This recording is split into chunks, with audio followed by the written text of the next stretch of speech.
Turn on the news today, and you will see the Middle East caught in a relentless cycle of fire and conflict. Headlines flash about strikes in Iran, ancient borders being contested, and empires clashing in the modern age. We see the smoke over Tehran and the ruins of modern cities, and we think of it as a tragedy of our own time.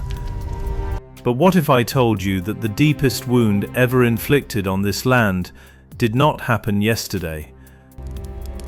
It happened over 2,300 years ago.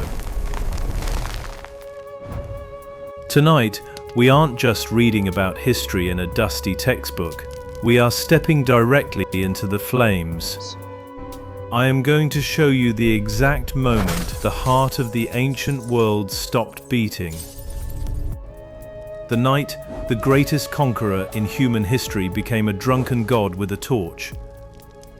Was it a tragic accident fueled by too much wine, or was it a cold-blooded, calculated act of revenge that erased centuries of human achievement?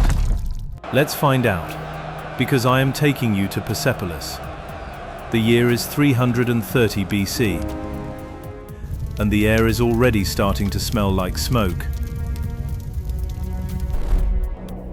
The transition is violent, a jarring shift in the very fabric of reality. 1 second, I am breathing city smog and hearing the distant rhythmic hum of modern traffic. The next, the dry, biting cold of the Persian plateau fills my lungs. The wind here doesn't taste like the city, it tastes like dust, ozone, and a silence so heavy it feels physical. I am standing at the base of a colossal staircase, the grand stairway of Persepolis. Along each step is so shallow and unnervingly wide that noblemen once rode their horses up these stones to reach the palace. I look up, and my breath hitches. Towering above me are the Lamassu, giant winged bulls with human faces, carved from polished dark grey stone that seems to glow with an eerie light under the moon.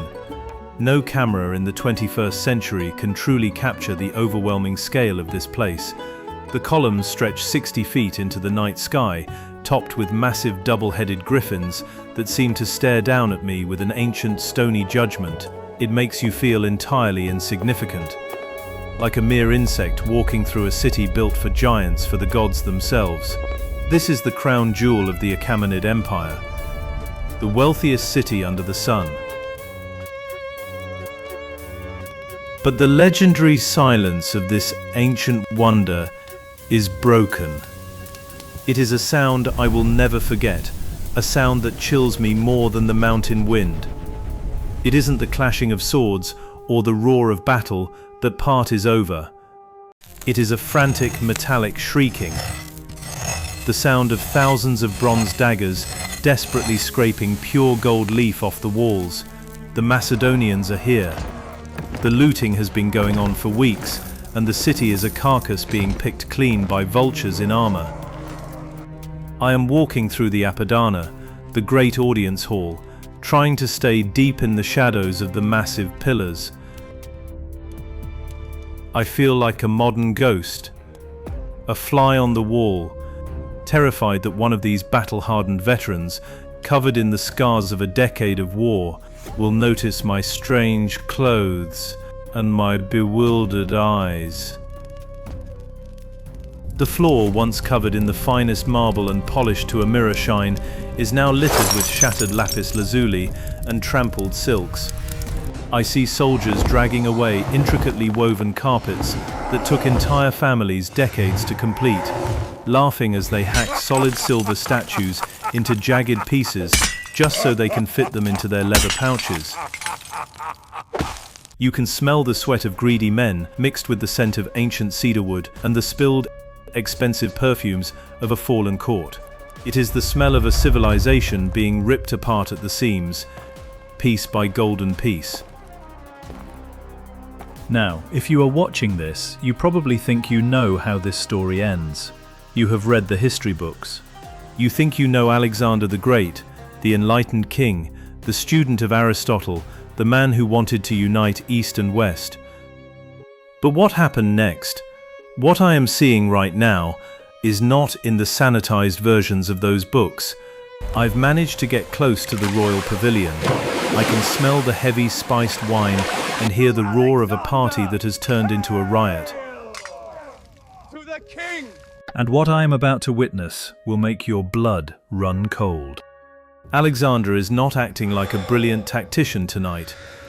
He is slurring his words, his face flushed and sweat-streaked, surrounded by his generals who are draped in stolen Persian jewelry like children playing dress-up. The feast is deafening. Men are screaming over the frantic music of flutes and lyres, golden goblets are smashing against the stone, and wine is splashing across the floors like sacrificial blood. It is absolute drunken chaos. And then, the mood shifts. A woman stands up. Her name is Thais. She is an Athenian courtesan, and tonight she holds more power than any general in Alexander's army. She raises her golden cup high, her eyes reflecting the torchlight with a terrifying, vengeful intensity. She speaks, and her voice cuts through the drunken roar like a blade. She tells Alexander that his conquest is incomplete. She reminds him of Athens, of the temples burned by the Persians 150 years ago. She tells him that the greatest glory he could achieve tonight would not be taking the city's gold. It would be burning the palace of the heathens to the ground. The room goes dead silent for a heartbeat. I can hear a single torch crackling in the corner.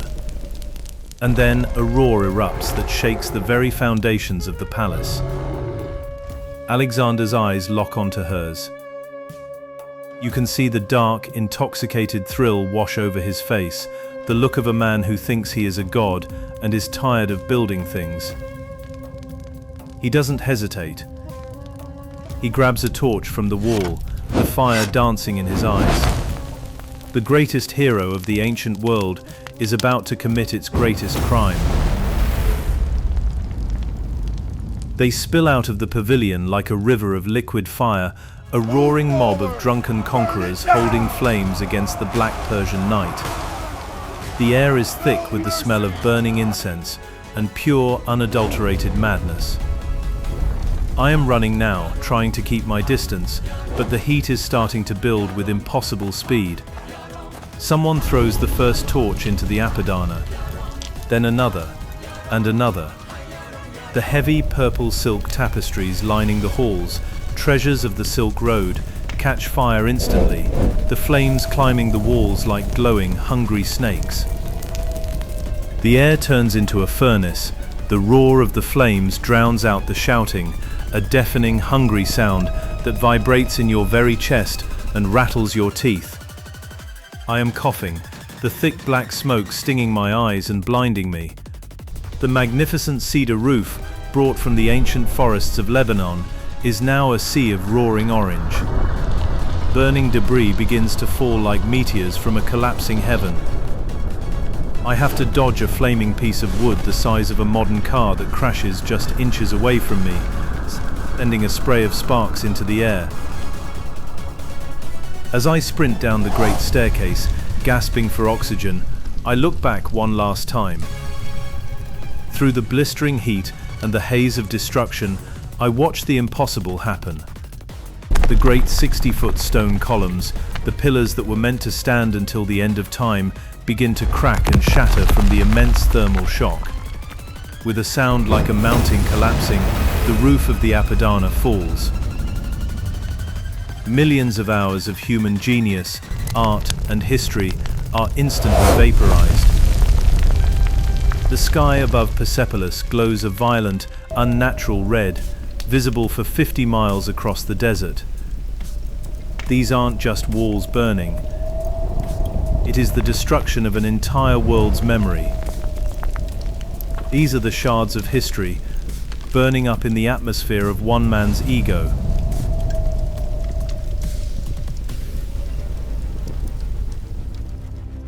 The transition pulls me back.